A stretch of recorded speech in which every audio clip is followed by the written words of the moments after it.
সুপ্রিয় দর্শক, আসসালামু আলাইকুম। সবাইকে স্বাগত জানাচ্ছি আজকের গুরুত্বপূর্ণ সংবাদে। প্রথমেই জানিয়ে দিচ্ছি সংবাদ শিরোনাম, পরে বিস্তারিত। এক রাতেই ৪০০ ড্রোন ও ২৯ ক্ষেপণাস্ত্র ছুড়ল রাশিয়া। এদিকে হরমুজ প্রণালী বন্ধ করে দিয়েছে ইরান। এরপর থাকছে মধ্যপ্রাচ্যে ৫০টির বেশি যুদ্ধবিমান নিয়ে এসেছে যুক্তরাষ্ট্র। সর্বশেষ, ইরানকে ধ্বংসে সফল হতে পারবেন না, ট্রাম্পকে খামেনি। শুনছিলেন সংবাদ শিরোনাম, এখন বিস্তারিত। তার আগে হৃদয় ছুঁয়ে যাওয়া একটি অনুরোধ। যদি ফিলিস্তিনি শিশুর কান্না এখনও আপনার বিবেককে নাড়া দেয়, যদি গাজা ধ্বংসস্তূপে দাঁড়িয়ে থাকা মায়ের নিঃশব্দ আর্তনাদ আপনাকে নীরবে কাঁদায়, যদি যুদ্ধবিরতির মধ্যেও লাশের সারি আপনাকে প্রশ্ন করতে বাধ্য করে, যদি আপনি অন্যায়ের বিরুদ্ধে রুখে দাঁড়াতে চান, তাহলে এখনই আমাদের চ্যানেলটি সাবস্ক্রাইব করুন। কারণ আপনার একটি সাবস্ক্রিপশন মানে সত্যের পাশে দাঁড়ানো, অন্যায়ের বিরুদ্ধে অবস্থান নেওয়া, মানবতার পক্ষে অবিচল থাকা। আর কমেন্টে লিখুন আপনার বিবেক কি বলে, নীরব থাকবেন নাকি সত্যের পক্ষে আওয়াজ তুলবেন। কারণ নীরবতা অপরাধ, সত্য বলা দায়িত্ব, আর মানবতার পাশে থাকাই আমাদের পরিচয়। চলুন বেশি কথা না বাড়িয়ে বিস্তারিত জেনে নিই। এক রাতেই ৪০০ ড্রোন ও ২৯ ক্ষেপণাস্ত্র ছুড়ল রাশিয়া। যুক্তরাষ্ট্রের মধ্যস্থতায় যুদ্ধবিরতির আলোচনা অনেকটা অগ্রসর হয়েছে এমন আভাস মিললেও ইউক্রেনের ওপর হামলা থামায়নি রাশিয়া।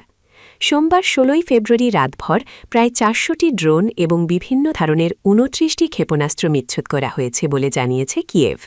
মঙ্গলবার ১৭ ফেব্রুয়ারি সকাল ৯:৩০ পর্যন্ত ইউক্রেনের আকাশ প্রতিরক্ষা ব্যবস্থা ২৫টি ক্ষেপণাস্ত্র এবং ৩৬৭টি রুশ ড্রোন ইউএভি ধ্বংস করেছে। বিমান বাহিনীর বারাত দিয়ে এ তথ্য প্রকাশ করেছে ইউক্রেনীয় সংবাদ সংস্থা ইউক্রেনফর্ম।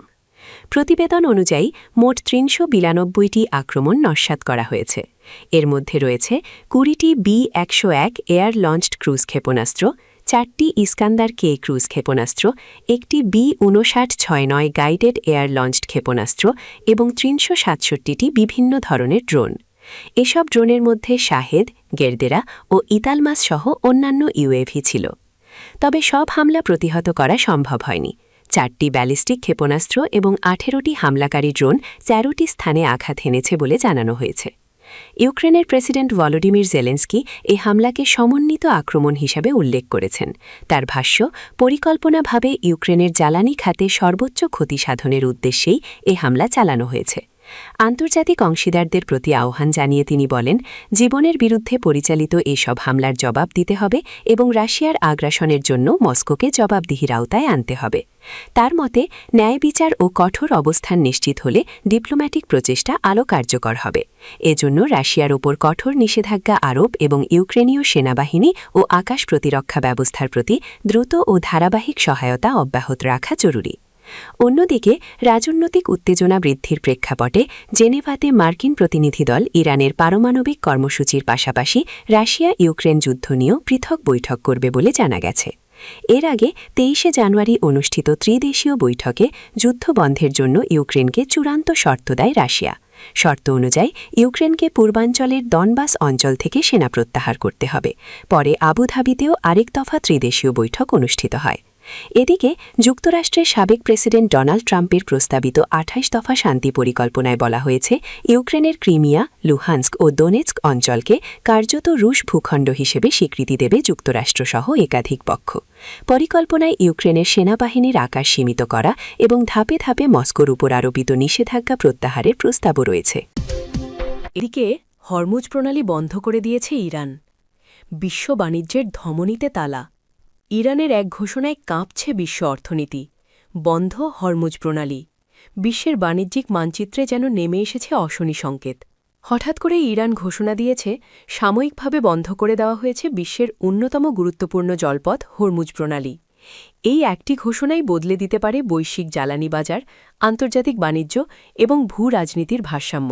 ইরানের অভিজাত সামরিক বাহিনী Islamic Republic Guard Corps IRGC এক বিবৃতিতে নিশ্চিত করেছে, প্রতিরক্ষা বাহিনীর লাইভ সামরিক মহড়ার কারণে সাময়িকভাবে হরমুজ প্রণালী বন্ধ রাখা হয়েছে। তবে সবচেয়ে ভয়ের বিষয় হল, এই মহড়া কবে শেষ হবে সে বিষয়ে কোনো নির্দিষ্ট সময়সীমা বা ইঙ্গিত দেয়নি IRGC। বিশ্লেষকরা বলছেন এটি শুধুই একটি সামরিক মহড়া নয়, এর পেছনে থাকতে পারে বড় কৌশলগত বার্তা। কারণ হরমুজ প্রণালী দিয়ে প্রতিদিন বিশ্বের প্রায় 1/5 তেল ও গ্যাস পরিবহন হয়। এই জলপথ বন্ধ মানেই তেলের দাম অস্বাভাবিকভাবে বাড়তে পারে, আন্তর্জাতিক শিপিংয়ে ভয়াবহ সংকট, বৈশ্বিক অর্থনীতিতে অস্থিরতা, শক্তিধর দেশগুলোর মধ্যে উত্তেজনার নতুন অধ্যায়। প্রশ্ন উঠছে, এটা কি শুধু মহড়া নাকি বড় কোনো সংঘাতের পূর্বাভাস?